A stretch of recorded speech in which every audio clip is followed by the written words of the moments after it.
Hello, I'm Jackie Lucky, your financial planning maestro.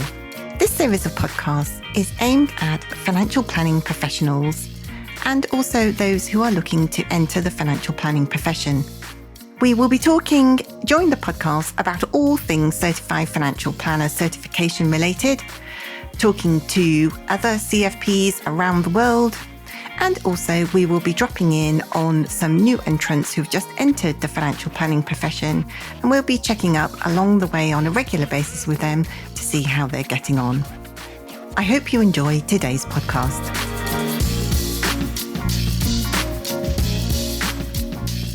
Hello and welcome. I'm Jackie Lucky, your financial planning maestro.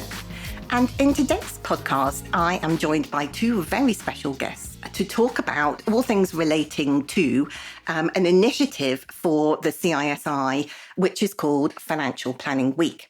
Now, to tell you more about that, I'm joined by the CEO of the Chartered Institute for Securities and Investment, that is Tracy Vegro.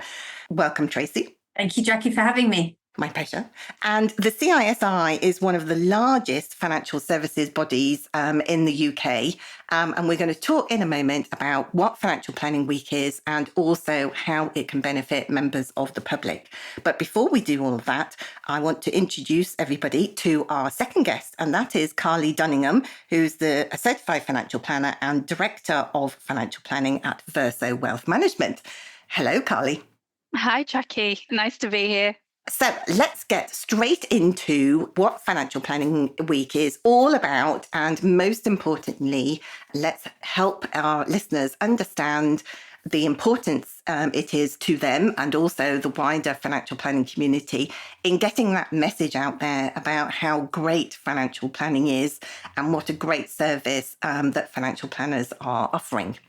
So, Tracy, let me come to you first, if I may. Could you just tell us a little bit about what Financial Planning Week actually is, what dates it runs, and who it's aimed at helping, please? Yeah, I'd be delighted to. I think for me, Financial Planning Week really sums up what the community of financial planners is all about, which is trying to make a difference. So Financial Planning Week is a sort of annual event. This year, it's going to run from the 27th of January to the 2nd of February. And it's a kind of nationwide CSI public outreach campaign, which the financial planning community totally got on board with a few years ago, way before I arrived here as CEO. I think in keeping with lots of other professional service sectors like law and so on, the idea of a pro bono advice and helping the community and helping people understand what they might need to actually take advice and help and the service from a professional, it really sums it up. And so it's an opportunity where you can encourage people throughout the UK to start to take control of their finances, think about financial planning in that short, medium, longer term context that's so important. We hear a lot about financial literacy, but it's not easy to achieve as a nation. And the Financial Planning Week was an opportunity for financial planners and the certified financial planner community to really give something back by building awareness, reaching out into local communities and so on. So it's a sort of really one of those things that's a positive, and it's only grown more positive as time has gone on. Excellent. And Carly, you are a practitioner, you are a financial planner, professional, a CFP professional as well. Tell us a little bit about why it's important to you, both personally as a financial planner, both to the public, but also you have a new role as the chair of the CISI Financial Planning Forum as well, basically helping guide the CISI and the financial planning profession at large. So why is it so important from a practitioner point of view to be able to help the public in this initiative? Yeah, I think there's a few reasons for me for the importance of Financial Planning Week. I think to start with, it's the lack of understanding and awareness generally with the general public about what financial planning actually is. And there's just such a low level of awareness out there. And financial services generally has had a bad rap for many years. And I think public trust still isn't where it should be on the whole for financial services. So we, as financial planning professionals, practitioners, we quite often get prospective clients come to us and they'll have a particular problem, like I need to sort my pensions out or I need to tidy this up. They've got one key thing that's on their mind when they come through the door. You don't get someone come along and say, hello, I'd like to take out I'd like a financial plan, because invariably they don't really understand, people coming through the door don't know what a financial plan is until they start on the process and the journey with us. So they can be coming through the door to ask for their pensions to be looked at and tidied up, whatever that initial question is, but quite often it's a full financial plan that they need, and it's the wider looking at their circumstances that's required. So that's the first reason for me, is just to try and increase that awareness of it. You know, as practitioners, we can see the power of proper financial planning and how it can empower people to make better financial decisions and life decisions, the peace of mind it gives them, and just the better financial decision making that comes with our guidance and coaching over time. And I suppose personally, I just find it quite sad when I think about how few people get to experience this, because they don't know that it's available as an option for them, and that it's accessible. As Tracy just mentioned before, the other reason is just think about financial literacy in our country is quite a low level. And I think we can use this week not only to promote the merits of having a financial plan, but just to also help to tackle the problem of the low financial literacy in the country. And just even if it's helping people just get to the basics of how to budget and how to manage their debt, and from there how to start making better financial decisions. And my final reason for the importance, thinking this through, is to get awareness out for the next generation of planners as well, and you know, young people who are starting to think about a career choice, trying to get more young people to think about financial planning, because alongside this lack of awareness, I think there's still a low level of awareness in schools and universities that this is a really good career path to take. So I always remember I take part in an induction course at John Moores University every year for their BSc in finance and accountancy degree. And the first time that we delivered this session there, you know, none of the students in the room had even heard of financial planning, and even the senior lecturer admitted he didn't really know anything about it either. And Nope.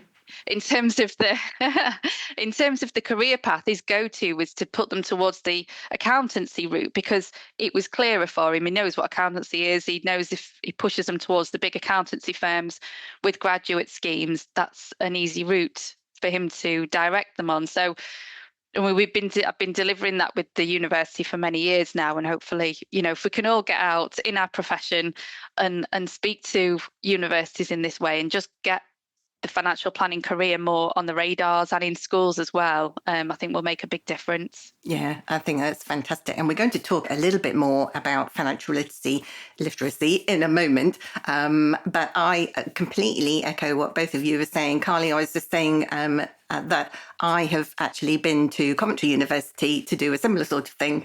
And now, because that session was so popular, I've been asked to speak at Nottingham Trent University as well in a month or so. So hopefully many more financial planners who are listening to this podcast can think, actually, you know, these are small steps, but significant steps that they can do to help welcome more people into the profession. And, you know, I had people there who were, you know, majoring in physics. And because I am a bit of a closet physicist myself, they came to me and said, well, you know, what's the similarities? Because I'd have thought that was completely different. But actually, there are many sets of similarities that are very similar in financial planning, because it's all about process and, you know, thinking about achieving the end goal. So fascinating discussions that we had. Long may they continue. Let's move on. Tracy, tell us a little bit about what the Certified Financial Planner is and why the CISI promotes that of certified financial planner professionals in the UK as the best source of financial planning advice, particularly for Financial Planning Week. Well, I think, you know, you'll indulge me in a bit of boastfulness here, but it's the gold standard. Since I've been in post now, it's about 2.5 years, I've been really, really impressed by the high standards that the certified financial planning community adhere to, and that most importantly, they hold themselves to. So it's easy for us at CISI to be the body that's sort of overseeing some of this, but actually, I'd say it's a really, really strong community of people. And as witnessed by what you and Carly both said about you're doing outreach, you're going out into universities. So it's about looking at it, and this service and the advice and planning that's being done is really about what does everybody need. It's about what stage are you at in your life as a potential client? When are you seeking the advice? All those sorts of things. So as I say, it really is the gold standard.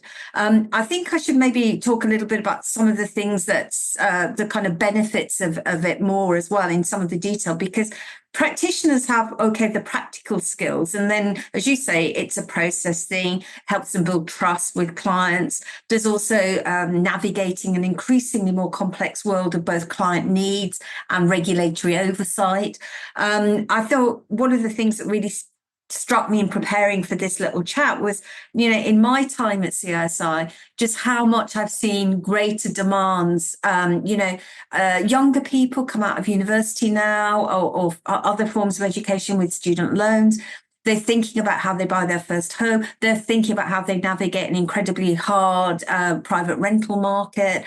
They're thinking about whether or not they should do more training. How do they pay for that? There's lots of things that definitely didn't used to apply quite so much at the younger end. And then at the other end of the spectrum, you've got people who are probably not going to retire anything like as early as they thought they might. And actually, all of us are being much more active in the workplace and potentially changing jobs a lot more.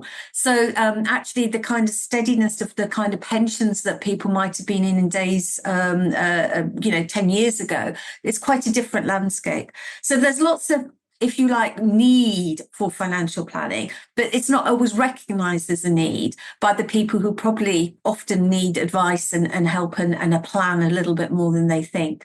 And then the whole aspect of what has the consumer duty done. The CFP is really the highest level of financial planning qualification in the UK, but it's also about how you achieve that. It's not something that you can say job done. It's about continued professional development as well. So, it's an interesting model. It's got the sort of client absolutely at the forefront of everything. But equally, it's also about some of the practical stuff. It's about a plan that's robust and going to stand time. Is it repeatable advice? How are we going to get practitioners to look at somebody in a much more holistic sense? Things like these considerations. And I think that's what makes it a really fantastic career as well. And probably because it's the UK way, we don't talk much about money and planning and all the rest of it. But it's pretty fundamental to having a good life. And I think that's how I'd sum it up. And if you want a good life, you want to go to the best source of advice to help you achieve that. And I think that's where, certified financial planners really come into their own. Thank you. And Carly, just explain for all our listeners the simple difference, if you can, between a financial advisor, a financial planner, and a certified financial planner. Let's just start at 10. I know it's not a simple question, really, is it? Simple question to ask, not one to answer. So I think firstly, the general differentiation between a financial planner and financial advisor. For me, a financial advisor is more, I suppose, a traditional financial advisor would give advice. It's more transactional, maybe on a particular piece of investment, like the clients come along and want to invest a lump sum of money, or they want to consolidate the pensions. And this might be, thoroughly researched and be suitable for the client's stated needs and attitude to risk, but it might not necessarily take account of their kind of long-term real life desires and goals and what's important to them. It probably doesn't include any sort of cash flow planning, and it might often involve some fund picking. So for me, that's my first differentiator, really, is that definition of a traditional financial advisor. A financial planner, on the other hand, everything goes much deeper. So we delve more into the client's life goals, what gives them, what fulfills them, what their values are, what's important to them in life. And the cash flow planning bit is vital. You need to be looking at the client's overall life plan to ensure that all of their financial arrangements and plans are helping them to achieve what they're setting out for. And I don't know how people give advice, whether they call themselves a planner or an advisor, without going through this process of some sort of cash flow forecasting plan. For me, that's got to be the basis of advice. And for a financial planner, that, alongside asking the client some much deeper questions, is the ground into everything. So I think this is the general distinction for me, although I've got to say sometimes if I've come across advisors who call themselves financial advisors, but they do seem, they're providing what I call full fat financial planning advice. And then you sometimes come across firms who say they're offering financial planning service, but actually it seems like more traditional financial advice when you look under the bonnet. Things like cash flow forecasting are offered as an add-on for an additional fee rather than being the core of what they're doing there. So I think the distinction isn't always that clear, and it would be helpful if it was clearer to kind of differentiate for ourselves and for the consumer who is offering full financial planning and who isn't. And then we've got the CFPs, as Tracy just said, the kind of gold standard, setting you as a financial planner, setting you above others in the profession. It's such a challenging qualification to obtain. It takes real commitment, and you have to get into the nitty-gritty of financial planning. And you look at things like assumptions, Jackie, which I know is one of your favourite topics. Indeed. In more detail than you ever have before. You become more aware of the importance of making sure that all your assumptions are reasonable and sensible, and you realise the impact if they aren't reasonable and sensible, and a plan could fail in the future if you aren't making sensible assumptions now. So I think going through that CFP process, you appreciate each bit of the kind of puzzle of financial planning, how each piece affects every other piece, and how care needs to be taken in bringing it all together. And so I think if members of the public are looking for a proper financial planner, they can't really go too wrong if they search for the certified financial planners, and especially if that certified financial planner is also part of an accredited financial planning firm. Yes, absolutely. And that's so anecdotally, Carly, I can tell you that I come across more financial planning firms who say they're doing financial planning who are still giving product specific financial advice than I do any other variety of anything else, which worries me a lot, because particularly as you mentioned there, some financial planning firms are using cash flow forecasting as a loss leader even to get clients in to give them product specific advice. And I still have people who are enrolling on becoming a certified financial planner, who are doing all sorts of other coaching courses and whatnot, and come to me and say, I never really fully appreciated what being a financial planner was all about until I became a certified financial planner, until I went through that process.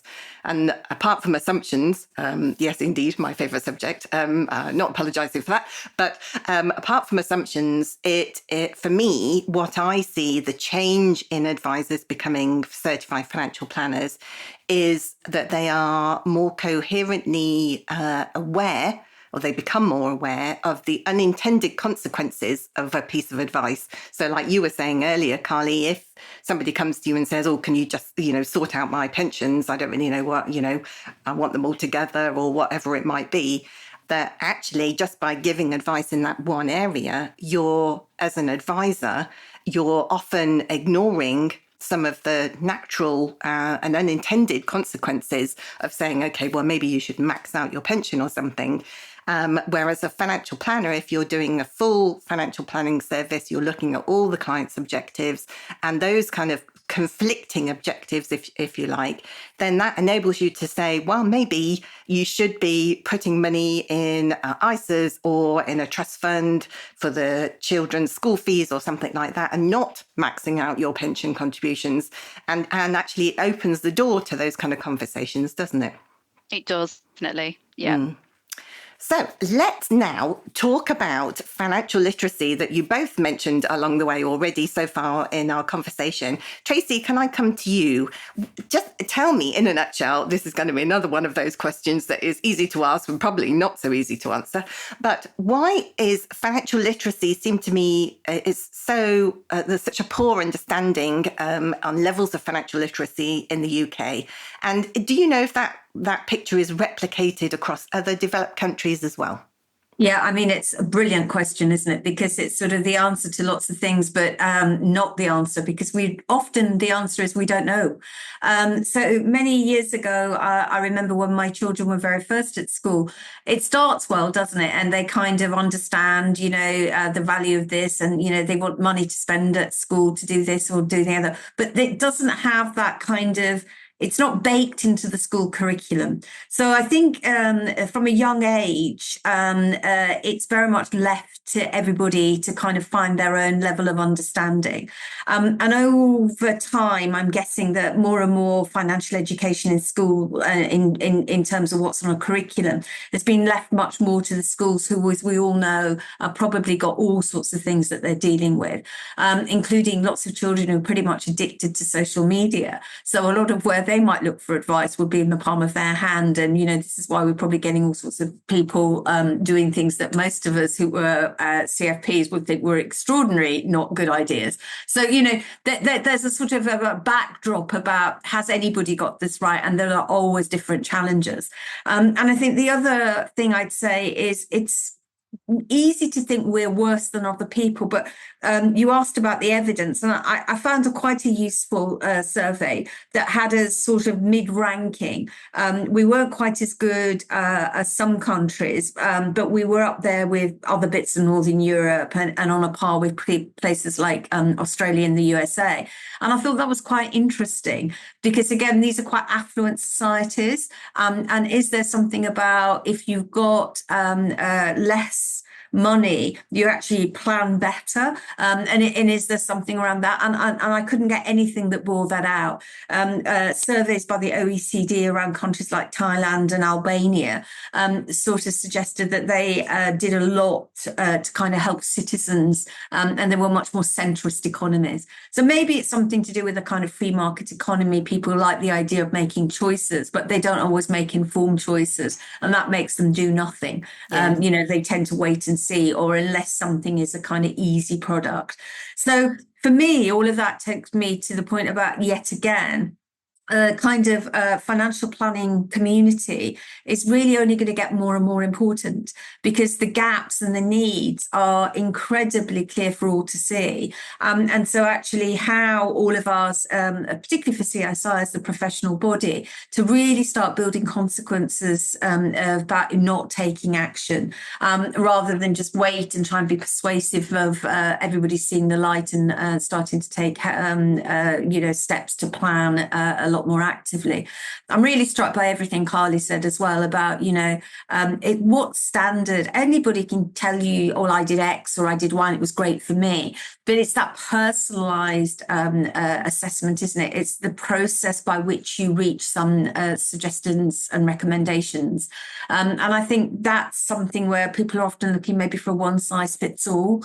And that simply is not the right approach. So I can see how we can say it's poor in the UK. I think it's poor in lots of other countries too. And for me, it's the answer lies in what are the kind of behavioural insights? What are the things that are going to make people take more notice, plan more ahead, that kind of stuff? Could it be linked with something, some of the trigger points about when people are taking out a mortgage or a loan, that there's something that could be readily done? And is there a role for CISI in not just looking at Financial Planning Week, but doing more active public engagement to try and raise awareness of the need to seek help from a professional? So they're the sort of things we're thinking about longer term, not just in Financial Planning Week. But I do go back to what I said right at the start. I think Financial Planning Week is a fabulous initiative from the profession. And I do think that sort of getting people aware of what the profession offers and why it's a profession and why standards are so high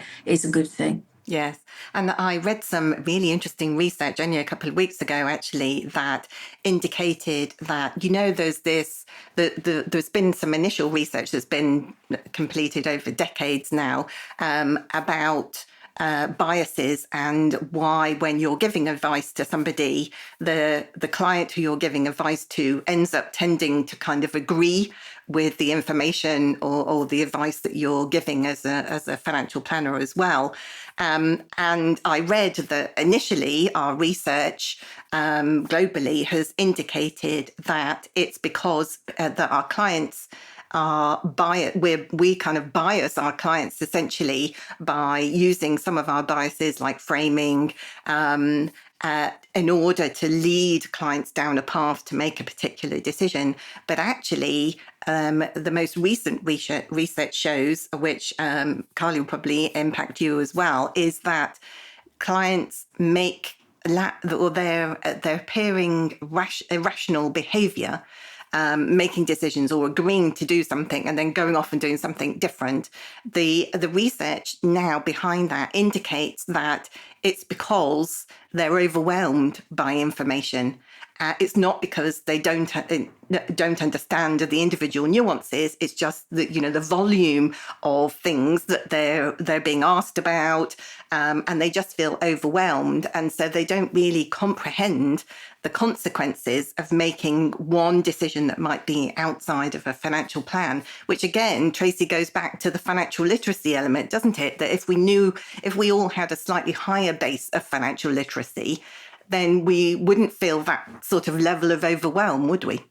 Yeah, no, I think that's a really good point, Jackie. And the other thing I'd say on all of it, it's about when and where you get the initial information, isn't it? How confident are you? So people say that it's still a kind of very British trait not to talk about money.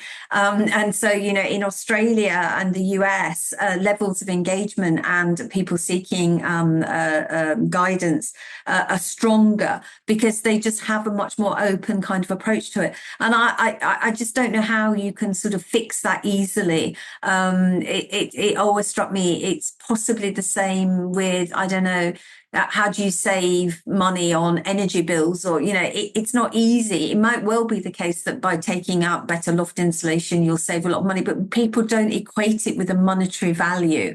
And I think all of those things are important for us to kind of understand. But equally, we've got to get more younger people thinking about this as a profession too. So maybe that will change. And maybe the more that we start listening to what people think their perceptions are and challenging those perceptions, you could almost do it as a sort of myth buster, couldn't you? The three things people say most often, what stops them doing something. We make them for every one thing. What's the thing that would make you do something then? Try and mix and match a bit more, just as a spirit of fun. Might be one of the things we could do. I've often thought here as a bit of a poll amongst some of our members. What's the thing that you still wrestle with the most in terms of how you explain it easily or something? But the good news is everybody now is talking a lot more about planning for the future, because the good news is everyone's living longer, and all of us are probably going to have careers that span quite different stages. That's before you start talking about AI and how that's going to help us adapt to jobs and have different bits of process, not freeing up our thinking time, because some of the basic stuff is going to be done by some of the technology. That might be and we might be at one of those fork in the road moments where actually the qualitative judgment stuff starts to come into its own because we've all got a bit more time. Yeah. And Carly, how can financial planners help in general with general financial education in schools and colleges? Yeah, so both the CISI and the PFS offer materials and support for practitioners to go into schools and deliver financial education sessions. So I think this is a really good way of us trying to help with this financial literacy problem, because all the materials pre-prepared for us. So you can sign up via the PFS or the CISI and get access to the materials, and then reach out to local schools. And some local schools are actively asking for people to go in. They want people to go and speak on these matters, because it's not on the school curriculum generally. And I think it's a big gap, just to be able to go in and start to talk to young people about things like budgeting and saving, managing debts, all these kind of these kind of buy now, pay later schemes that are out there that young people might be tempted to go for and don't really understand debt and how quickly the amount that they owe can ramp up, and being aware of scams. There's so many scams these days, and I think that's only going to increase with technology and AI availability. So we can go in, volunteers like myself, I'm registered and I've delivered sessions in schools. Again, it's a call out for people like me, professionals, to give a bit of time to go and deliver these, even if it's just doing one session a year in your local high school, to be able to get the young people to start to think about things like this, because hopefully they have conversations like this at home, but not always. And like Tracy said, we're very British and don't talk about money. So No. these young people who are starting out and thinking, oh, what happens when I get my first paycheck and how do I save for a deposit? They might not be having those conversations with the family at home, and financial literacy in their household might not be of a high level. So I think it's a really good resource available with our professional bodies to reach out to and go and help young people if we can spare the time. Absolutely. And also, if, like you can imagine, in my house, for those listeners who know me personally, we have two certified financial planners in my house. And our 16-year-old came home last week and said, Mum, if you'd put £1 in cryptocurrency when I was born, it'd be worth £76,000 now. So why didn't you do that? Well, I fell off my seat. But anyway, we digress. Right, let's talk more specifically now about financial planning. So, Carly, what do financial planners offer during Financial Planning Week? Yeah, so during this week, we're generally raising awareness of what financial planning is and trying to make it available to more people. So we sign up to offer complimentary client surgeries. The CISI have kindly put together, through input from different practitioners, an agenda. So we've got access to that as CISI members and practitioners, and it's an agenda that we can use in surgeries with clients. So we can be promoting to the general public that they're able to book with us a complimentary session to talk through what financial planning is. And it's a bit of a financial health check, really, with them, going through all the key areas of their financial situation and planning, and picking out where we might be able to help them. Okay. And so just, can you give us an example of when you gave advice to a client who came in during Financial Planning Week, the sorts of things that you went through on a practical basis and any resulting actions? Yeah, so we had, the example I've got, we had a client who came to us a few years ago during Financial Planning Week. And I thought this was an interesting one because he'd actually received financial advice before, but had become completely disenchanted. So he'd had more of a fund picking service, but he was the person who he's quite switched on to the markets. He follows the markets himself, and he knew he kind of had enough knowledge to know that he needed a diversified portfolio. And as far as the investment strategy philosophy side of it went, he knew what he needed. It was everything else that he was lacking.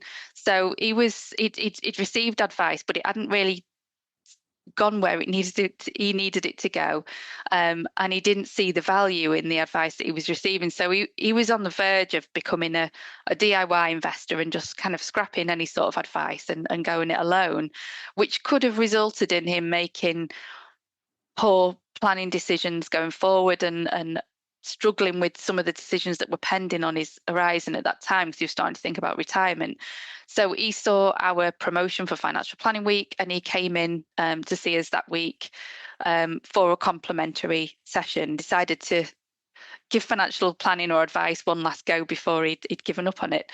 So we went through the usual agenda with him, which is, it's a bit like a financial health check to start with, just kind of looking at where the key requirements were that he might be looking for help and guidance to start with, talking through with him what we do as financial planners and the more holistic look at things. And moving on a few years from there, he's now a well-established client with us. The cash flow planning that we did with him following that first meeting enabled him and his wife to retire, enjoy more time traveling together. He'd wanted to buy this sports car that he didn't know if he could afford, and he has. Not that all clients want to buy a sports car, but that was on his list.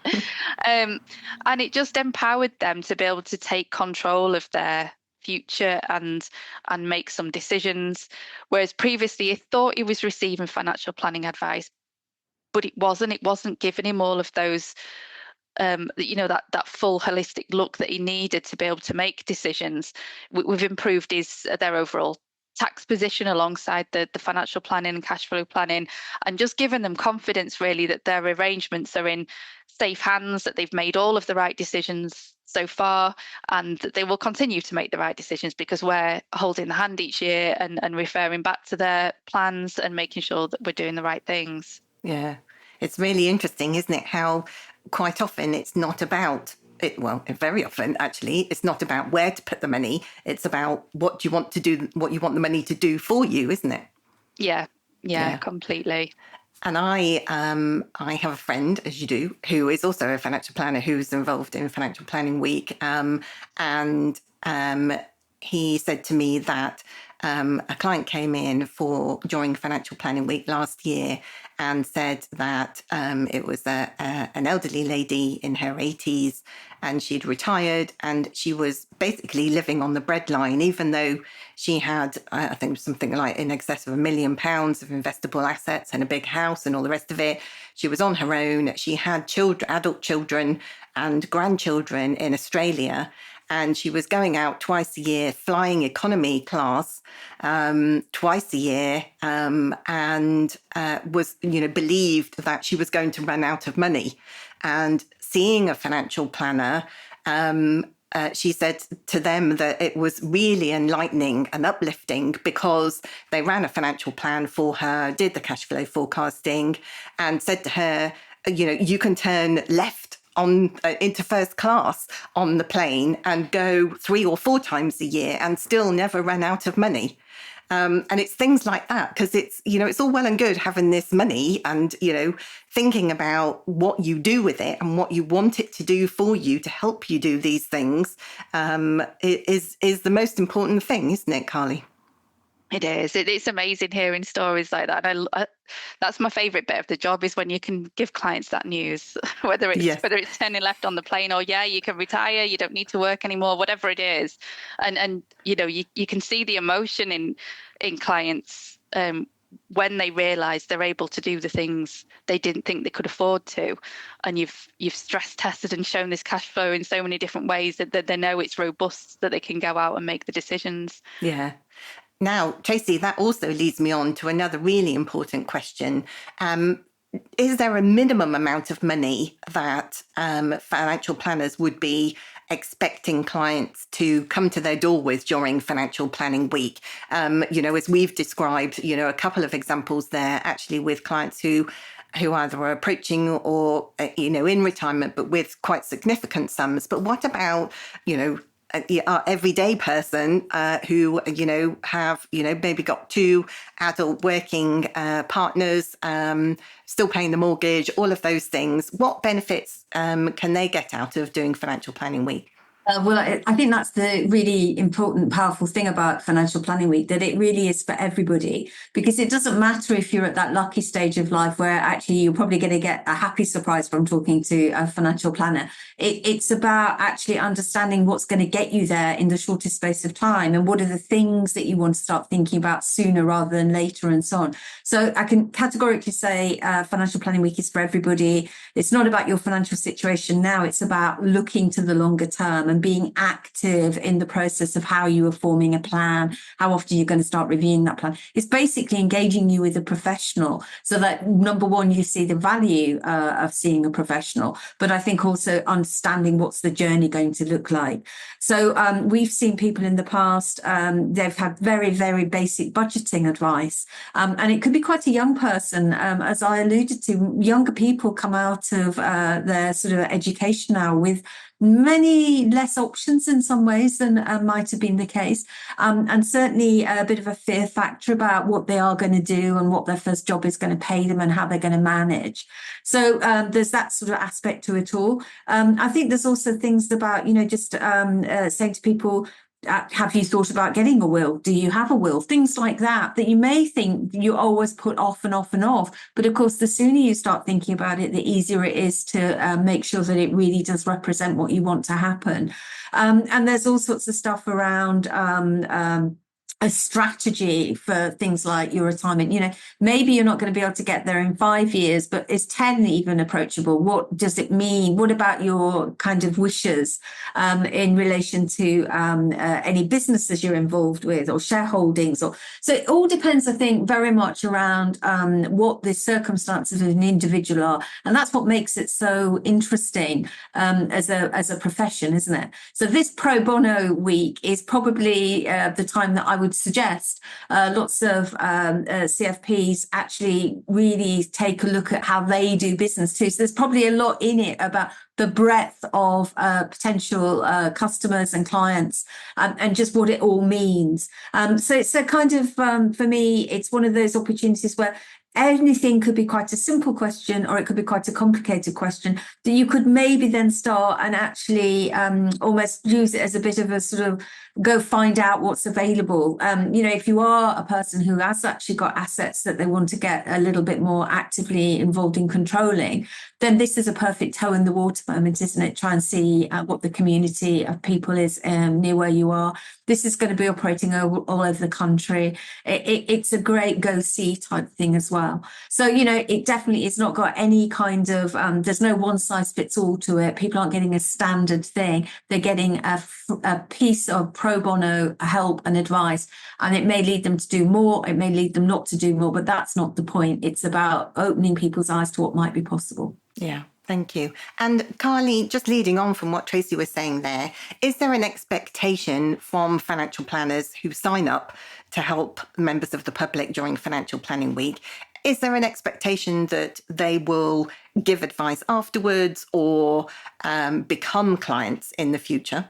No, not at all. There's no expectation there. So we put our firms forward for this on the basis that we know we're offering complimentary sessions. So some of these, like the example I gave before, may result in a member of the public coming along and becoming a client if they have requirements for proper financial planning and it's a good fit with the firm, and that they may go on to be a client. But there'll be just as many cases where the person that comes through the door needs a bit of guidance and we just need to point them in the right direction for them to go on and make some better decisions. And so there's no expectation at all. It's wherever the conversation goes, and hopefully we can just help a few people along the way that week and give them a bit more confidence in the decisions that they're making. And is there any pre-meeting preparation that you would recommend that members of the public do before booking a session, or maybe after they've booked a session before they actually see you? I think to get the most out of the sessions, just to come prepared, to have some idea of say their income, maybe bring a pay slip if they've got an idea of their expenditure, although quite often people have really struggled to get a grip of their expenditure, and that's a whole thing in itself. Any notes of any financial arrangements they have that they might have questions about. Other than that, I think we just want people to come along with an open mind as to what financial planning is. And, as I mentioned before, the CISI have put an agenda together for us to use as financial planners during those sessions. And this can be a really good basis of the discussion to cover all the key areas, like tax planning and budgeting and inheritance tax, very briefly on each area, what the sorts of things that people should be thinking about. So that's a useful document. One, it makes our job a little easier that we've got that prepared, but also it helps to give people that are coming through the door an idea of what to expect and the sort of things that we're going to be covering. Yeah, and I'll put links in the show notes after when this is published for everybody who wanted to find out details of that agenda items as well and the list there. Thank you, Carly. So, Tracy, final few questions before we wrap up our podcast. Are there any specific areas that clients or potential clients, members of the public who are seeking advice during Financial Planning Week, are there any particular areas that they should or shouldn't talk about relating to their finances? No, I mean, I think that's what's so good. As Carly's just said, we've got the sort of set of prep sort of questions and approaches, but I think everybody should approach it in a, you don't know what you don't know. So it's good to ask a question. And I think more and more there are probably issues that come up all the time. I mean, I've never known a time where there are more headlines about, as you said, your 16-year-old, why didn't we all invest in crypto? Or there are so many things that people talk about, and you kind of think, well, it's a really good question, but I'm not sure that's the kind of answer I would have given, So there's a lot of myth busting, a lot of dispelling facts that aren't really facts, and so on. So I say to everybody, and I've been really a vocal advocate in my part of West London, why even very interesting, clever people you think would have taken a little bit of help and advice already haven't. And I think it's that it is that myth we've got to bust about. Don't talk about money. It's not the dumb thing. That is nonsense. And so for me, I've been saying to everybody, inheritance tax, I'm totally confused. There's been so many different announcements on things with the change of government. There's a lot of things that are probably worth checking in on. I've got a former civil servant. I've got an old civil service pension scheme. I now realise how lucky I am because I don't have to make decisions about where it moves to. Mine's funded by the taxpayer and is linked to inflation. So principles I understand are not true of the wider pension market. And so now I listen much more actively to what my husband's saying about the choices he's making with his pension pot and stuff like that. So no two sets of households are the same. And that's before you start looking at what do you do in terms of planning for you've got elderly care now. We have elderly parents and children who are just in early 20s. That is a massive set of things I now worry about and think about what I do might impact at either end of that spectrum as well, just in our family. So I think that Financial Planning Week is coming ever, ever, ever more into its own. And if the one thing I would say to people is ask anything. And you don't know, you might need to take some different kind of advice. You might also need some sort of, broader investment advice about a family trust or something, all depending on your circumstances. Or one of the best advice you might need to someone is saying, absolutely go get registered for a proper bank account. It might be simple things at either end of a spectrum. That's what's so exciting and interesting about this profession. It's dealing with people's everyday lives at very different times and in very different sets of circumstances. Yeah. And Carly, Tracy mentioned there about pensions related questions.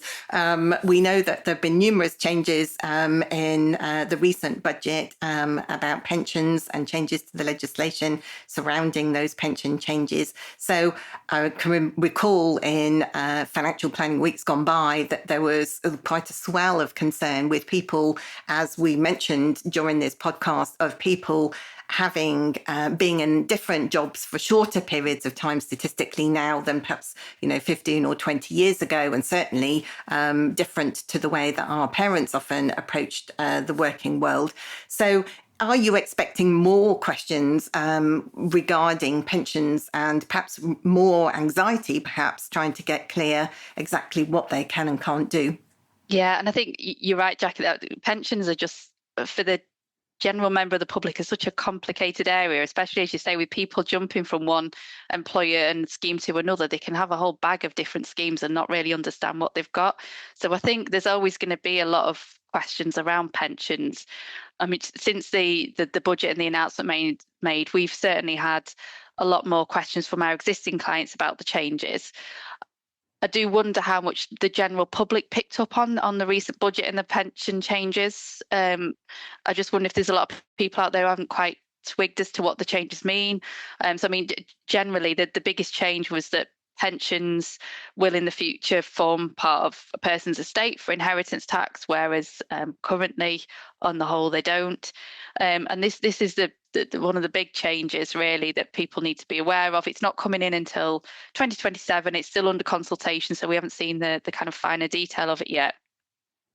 But that certainly is something that we're getting a lot of questions from our clients on, and I would expect that to be a big thing. And I think just it changes things for a lot of people in terms of their inheritance tax planning. It could have thought previously that everything was sorted, and this change can completely throw everything up in the air again. So I think inheritance tax stemming on from those changes is going to be a big topic in the next few years, and hopefully we will get questions on that during Financial Planning Week and people will be aware of it.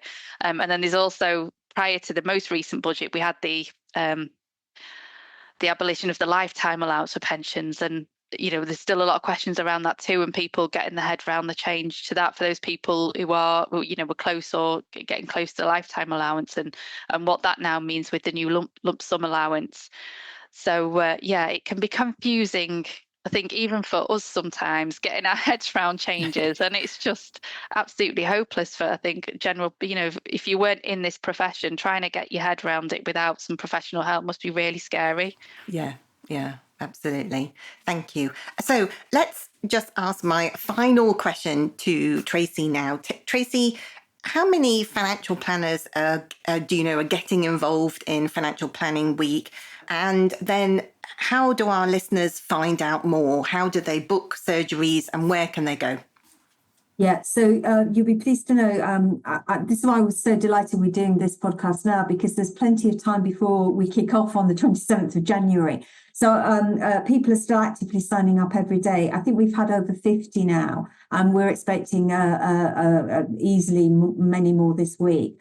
It's the usual way. So CSI Wayfinder, financialplanning.csi.org. So you can go in through the normal thing, and we've got a big go-to banner on it all. So it should be easy to find. Anybody who's got any problems can get in touch with me directly, and I'll put them in touch if there's any problem, but it's all working well.